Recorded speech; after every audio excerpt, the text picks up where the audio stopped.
Ayan, good morning mga Diaz. Isang Honda Click naman yung ayusin natin. So, balik hapon, na-check namin ito kasi na-overheat at ayaw na siyang umandar. Nag-click start na lang siya dito. Yan, puro na lang sa retondo. So, bali sa video na to, papakita ko sa inyo at sanhin ang pagka-overheat ng kanyang motor. So, nasira yung kanyang sa joint comp, radiator, water pipe niya. So, ayan, flash ko sa screen. Ayan. Balik hapon mga Diaz, pinalala ko sa may-ari yung pipe na yun. Yung, yung joint connector niya sa papunta sa kanyang water pump.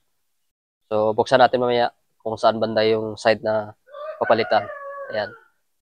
So, pinalala ko sa may-ari at para bibili nila. Kasi dito sa aming lugar ay walang mabili na ganong pyesa ng motor sa Honda Click. At para maging aware din kayo. So, dahil dito na overheat, so may tendency na masisira ang inyong sa part ng inyong block, sa inyong piston, ring. Ayan. May tendency na masisira yan dahil sa init, overheating. At pati sa kanyang head.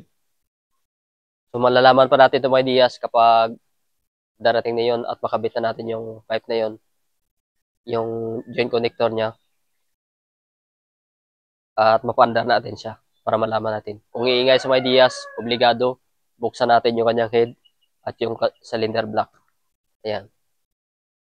So, abangan nyo mga ideas sa part 2 video natin kung anong nangyari dito pag makabit na natin yon at para ma-double check natin. Ayan. Kasi na-overheat, nabusan ng kulan dahil doon sa kanyang joint comp radiator, water pipe niya, nabutas. Siguro pumutok dahil sa init, nabusan ng kulan at pumutok yun. So, yun yung mga issue sa Honda Click. And mga Diaz, bali bubuksan natin. Pakita ko sa inyo kung saan banda yun nakakonect. Yung pinabili natin. So, 10mm lang gamitin natin. Tanggalin natin yung kanyang U-box para mapakita ko sa inyo. Ay, tigas. Ang tigas. Hindi tayo nakadala ng clearance. Ay, tigas.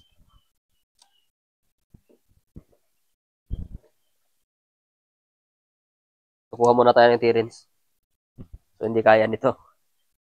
Sobrang tigas kapon ng pag-lock at pag-bolt po. Kuha muna tayo. Stop muna natin. Yan. Kuha tayo ng clearance kasi hindi kaya nito.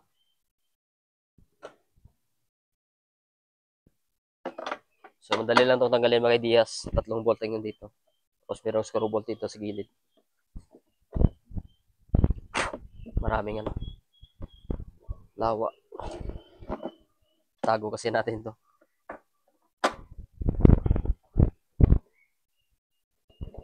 So, 3 bolt yan. Tanggalin natin.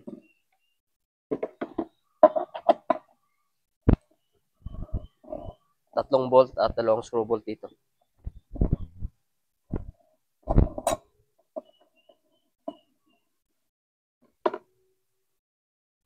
Lagay muna natin.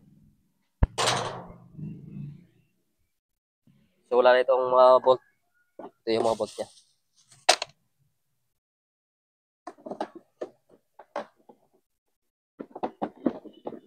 So, madali lang tanggalin to. Yan.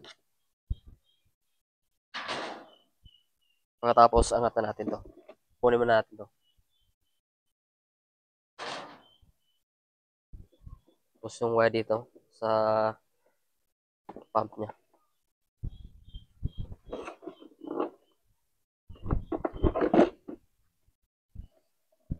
Yan. Merong clip. Nakalock siya. Tanggalin natin.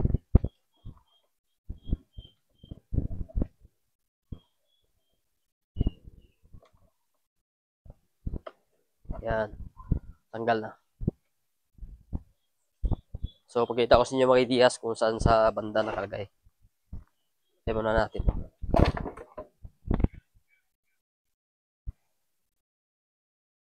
Pagkita ko sa inyo. Yan. Dito yan na part, yung connector na yan, ayan, flash sa screen. Ayan. So, dito yan nakalagay. Ayan. Ito yung pupunta sa water pump. At yung sa connector yan, papunta yun sa kanyang, ito, punta sa kanyang block. Ito galing sa radiator. Ayan. Papasok sa, ayan. So, obligado ito mga Diaz. Antayin pa natin yun. Pag makabit na natin yun, try natin lagyan ng kulan. Kung bumulwak yung kanyang kulan doon sa radiator, ibig sabihin, yung kanyang sa cylinder head, gasket, ah, pag sumingaw. So, may cause rin na hard start siya. So, cause ng mga heavy rating, masisira yung inyong cylinder block. Yan. So, swerte nyo lang kung hindi gagas-gas ang inyong cam at yung inyong rocker dahil andun sa overheating. Sobrang init na makina.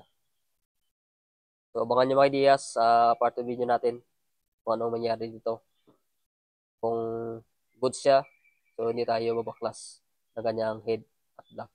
Pero mga ideas, kapag umingay siya at hindi normal yung kanyang andar, obligado, check natin, buksan natin, tanggalin natin yung kanyang head at yung kanyang block.